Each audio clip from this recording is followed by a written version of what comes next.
Luís Rocha é pneumologista, está em direto neste SEM Jornal. Boa tarde. Se efetivamente não houver vacinas suficientes para os grupos de risco, como é que se pode escolher quem vacinar? Boa tarde. Obrigado pelo convite. Como foi dito pelo Sr. Bastonário, ou seja, a primeira fase e a vacinação de alguns grupos de risco, dou exemplo da pneumologia, por exemplo, na doença pulmonar obstrutiva crónica, só nesta patologia temos cerca de 800 mil doentes.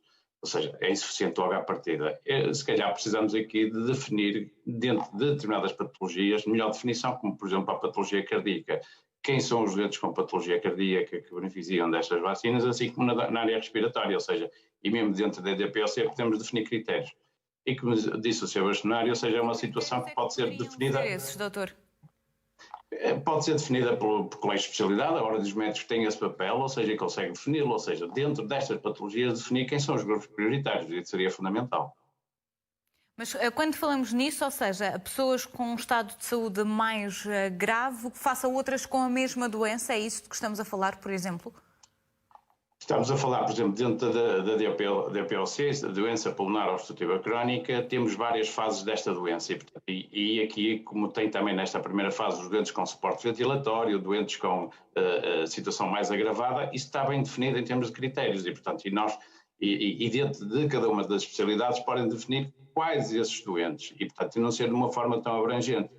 Claro que este plano que foi feito é um bom plano, no entanto, quando começámos a esmiuçar e a ler, existem algumas lacunas, por exemplo, foi definido aqui com muitos critérios relativamente a 20 mil doentes que foram feitos até 28 de abril, ou seja, neste contexto de pandemia, definiram 28 mil doentes para este estudo, assistimos ultimamente a um conjunto muito maior de doentes e, portanto, o estudo não foi alargado para definir aqui um pouco desses critérios, mas é possível ter um plano de propriamente não termos nenhum plano, ou seja, e aqui, claro que nesta primeira fase, e para estes grupos, será insuficiente o número de vacinas que vem.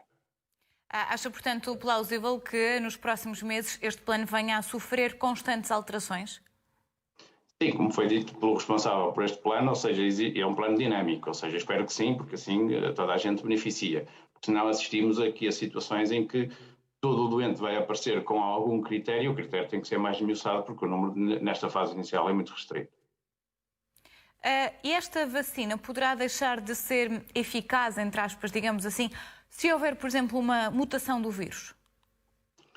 As vacinas, ou seja, estas novas vacinas e as primeiras que chegarão têm ou seja, tiveram aqui um conjunto de tempo alargado para a sua evolução e numa fase final, ou seja, com uma adaptação para este vírus.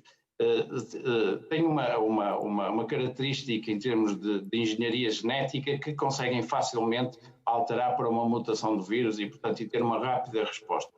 No entanto, é uma excelente vacina com um grau de segurança elevado e assistimos aqui a uma grande revolução nesta nova vacina existente. Portanto, é uma vacina segura e acima de tudo, ou seja, é preciso que a façam. É uma excelente vacina, são vários o perfil de vacinas que temos, mas esta relativamente que entrará numa primeira fase já a 29 de dezembro, aquilo que do conhecimento que temos das características da vacina, é uma excelente vacina. Ainda assim poderá ter algum efeito secundário?